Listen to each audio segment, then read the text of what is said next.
Hi hello Telugu ప్రజలందరికీ నమస్తే, good morning, శుభోదయం. ఈరోజు మన ప్రజావాణి తెలుగు దినపత్రికలోని మెయిన్ పేర్చిన వార్తా విశేషాలు ఎట్లా ఉన్నాయో చూద్దాం.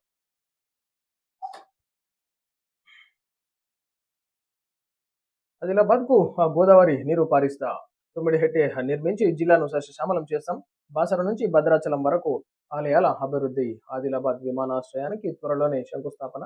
త్వరలోనే జిల్లాలకు యూనివర్సిటీ మంజూరు. పర్యాటకంగా పారిశ్రామికంగా జిల్లా అభివృద్ధి. ఆ, పీప్రీలో 695 కోట్ల అభివృద్ధి పనులకు భూమి పూజ. ముఖ్యమంత్రి రేవంత్ రెడ్డి వెల్లడి. సో మొత్తానికి ఈనాడు బాసర నుంచి భద్రాచలం వరకు అన్ని ఆలయాలను డెవలప్మెంట్ చేసే విధంగా ప్రణాళికలు చేస్తా ఉన్నామని చెప్పేసి ముఖ్యమంత్రి రేవంత్ రెడ్డి గారు చెప్పడం జరిగింది. ఆదిలాబాద్కు గోదావరి నీరు పారిస్తా అంటూ కూడా ఈనాడు రైతాంగానికి కూడా ఎక్కడ ఇబ్బంది కలగకుండా, సాగునీరుకి అదేవిధంగా త్రాగునీరుకి కూడా ప్రజలకు ఇబ్బంది కలగకుండా ప్రతి నిత్యం ఆ సమస్యలు ఏదైతే ఉన్నాయో అది నెరవేర్చడానికి మా ప్రభుత్వం కృషి చేస్తుందని చెప్పేసి ఇది నిన్న గత ప్రభుత్వం 9 హెట్టి ప్రాజెక్టుకు పక్కన పెట్టి ఆదిలాబాద్ జిల్లాకు అన్యాయం చేసిందని తెలంగాణ ముఖ్యమంత్రి రేవంత్ రెడ్డి అన్నారు. కాంగ్రెస్ ప్రభుత్వం 9 హెట్టి ప్రాజెక్టును నిర్మించి ఆదిలాబాద్ జిల్లాలో గోదావరి నీళ్లు పారిస్తుందని చెప్పినట్టుగా చూసుకోవచ్చు. సో మొత్తానికి ఖచ్చితంగా ప్రజలకు ఇబ్బంది లేకుండా ఉన్నటువంటి నిర్ణయాలను తీసుకోవాలని చెప్పేసి త్వరగతిన ఇచ్చినటువంటి హామీలతో పాటు రైతాంగానికి ఇటు పరిశ్రమలకు కానీ ఎక్కడ ఇబ్బందికరంగా లేకుండా చేయాల్సిందిగా కోరుతాం. అదేవిధంగా ప్రజలకు అందుబాటులోకి ఆదిలాబాద్ విమానాశ్రయానికి త్వరలో శంకుస్థాపన అన్నట్టు కూడా చెప్పడం జరిగింది. ప్రపంచంలోనే అతిపెద్ద పార్టీగా బీజేపీ. ఆనాటి నేతలు నేటి మోడీతో మరింత బలోపేతం. 47వ వార్షికోత్సవ శుభాకాంక్షలు తెలిపిన పవన్. సో 47వ ఆవిర్భావ దినోత్సవం సందర్భంగా deputy CM Pavan Kalyan social media ఎక్స్లో శుభాకాంక్షలు తెలియజేసినట్టుగా భారతీయ జనతా పార్టీ 47వ వసంతంలో అడుగు పెడుతున్న శుభ తరుణాన ఆ పార్టీ పార్లమెంటరీ పక్ష నేత ప్రధానమంత్రి నరేంద్ర మోడీకి శుభాకాంక్షలు తెలియజేసినట్టుగా చూసుకోవచ్చు.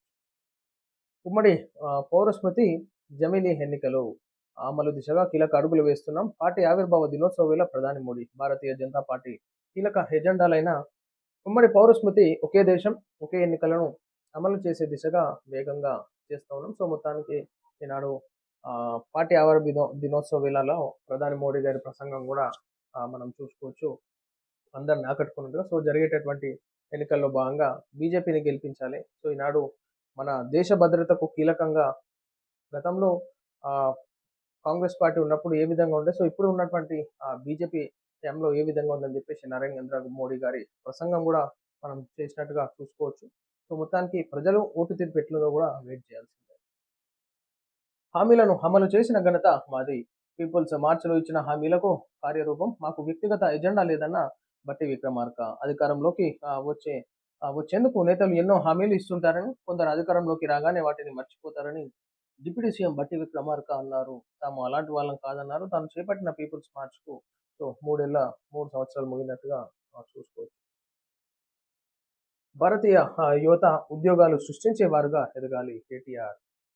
భారతీయ యువత కేవలం ఉద్యోగాల కోసం వెతికేవారుగా కాకుండా పారిశ్రామికవేత్తలుగా మారి ఉద్యోగాలను సృష్టించేవారుగా ఎదగాలని బీఆర్ఎస్ వర్కింగ్ ప్రెసిడెంట్ మాజీ మంత్రి కేటీ రామారావు పిలుపునిచ్చారు. అమెరికాలోని ప్రతిష్టాత్మక కొలంబియా యూనివర్సిటీలో నిర్వహించిన 5 సైడ్ చాట్లో ఆయన పాల్గొన్నారు, ప్రసంగించారు. భారత్ ఆర్థిక గమనం, కృత్రిమ మేధ వ్యవస్థాపకత, మారుతున్న ఉద్యోగ రంగాలపై తన లోతైన విశ్లేషణను విద్యార్థులతో పంచుకున్నారు. న్యూయార్క్ నగరంలోని కొలంబియా బిజినెస్ స్కూల్ వార్షిక సదస్సులో ప్రసంగించిన అనంతరం ప్రత్యేక చర్చ గోష్ఠిలో కేటీఆర్ పాల్గొన్నారు. సో ఈనాడు భారత యువకులు ఉద్యోగాల కోసం కాదు, ఉద్యోగాలు సృష్టించేటటువంటి వారిగా ఉండాల్సిందిగా కేటీఆర్ కోరినట్టుగా చూసుకోవచ్చు. సో ఖచ్చితంగా ఈనాడు ప్రపంచ దేశాలలో మన వాళ్ళే ఉద్యోగాల కోసం వేట కాదు, మన వాళ్ళే ఉద్యోగాలు సృష్టిస్తే బాగుంటుందని చెప్పేసి చెప్పడం.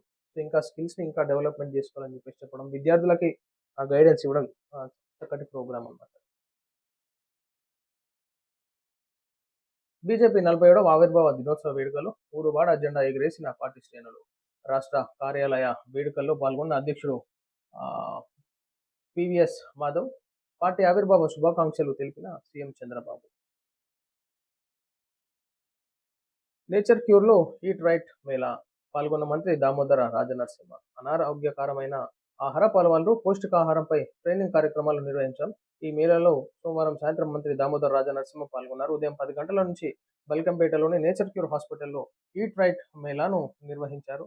ఈట్ రైట్ మేళాలో భాగంగా ఏర్పాటు చేసిన వివిధ స్టాల్స్ను మంత్రి సందర్శించారు. నాణ్యమైన ఆరోగ్యకరమైన ఆహార పదార్థాలతో పలువురు ఫుడ్ వెండర్స్ స్టాల్స్ ఏర్పాటు చేశారు.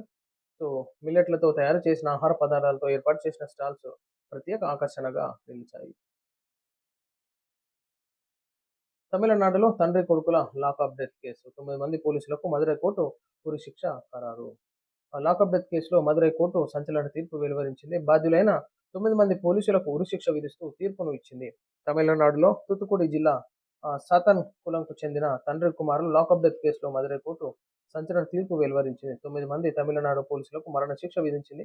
2020 జూన్ 19న లాక్డౌన్ సమయంలో అనుమతించిన సమయానికి మించి మొబైల్ షాప్ నడిపారన్న ఆరోపణలతో యజమాని జయరాజ్ సో మొత్తాన్ని వాళ్ళని తీసుకుపోయి లాకప్ పిఎస్లో పెడితే వాళ్ళు అక్కడ చనిపోయినటువంటి పరిస్థితి. సో ఆ విషయంలో లాకప్ డెత్ అయిన కారణంగా 9 మంది పోలీసులకు ఉరిశిక్ష ఖరారు చేసినట్టుగా చూసుకోవచ్చు. మన అసలు అంతర్గతంగా ఏం జరిగింది అనేది కూడా క్లారిటీ చూడాలి. జాబిల్లి చెంతకు ఆర్టెమిస్ భూమి నుంచి రికార్డు దూరంలో 1970లో అపోలో 13 కంటే 2500 కిలోమీటర్లు అదనం 10న పసిఫిక్ మహాసముద్రంలో ల్యాండింగ్ అయ్యే అవకాశం. సో శాస్త్రవేత్తలు క్లారిటీ ఇచ్చినారన్నమాట. తాత్కాలిక కాల్పుల విరమణకు ఆ త్వరలో ముసాయిదాపై స్పందిస్తాం. ఇరాన్ హర్ముజ్పై గుత్తాధిపత్యం శకం ముగిసిందని స్పష్టీకరణ. ఇరాన్ ఇంటెలిజెన్స్ చీఫ్ మృతి. తాజా భీకర దాడుల్లో 34 మందికి పైగా మరణం. అల్టిమేటంలు షరతులు బెదిరింపులు ద్వారా చర్చలు జరపం ఇరాన్. సో మొత్తానికి మేమైతే మేము కూడా తల వంచేది ఏం లేదు, మేము కూడా దేనికైనా రెడీ అని చెప్పేసి ఇరాన్ కూడా చెప్పడం జరుగుతుంది. రాష్ట్రపతి వద్దకు అమరావతి బిల్లు పరిశీలన అనంతరం సంతకం చేసే అవకాశం. రాజధాని అమరావతికి శాశ్వత చట్టబద్ధత కల్పించే దిశగా కీలక ముందడుగు పడింది. పార్లమెంటు ఉభయ సభల ఆమోదం పొందిన ఆంధ్రప్రదేశ్ పునర్విభజనలో భాగంగా ఈనాడు రాష్ట్రపతి వద్దకు అమరావతి బిల్లు అది ఎట్లాగో కావాల్సిందే కాబట్టి. సో ఇది ప్రజలారా ఈరోజు మన ప్రజావాణి తెలుగు దినపత్రికలోని మెయిన్ పేజ్ వార్తా విశేషాలు. నమస్తే.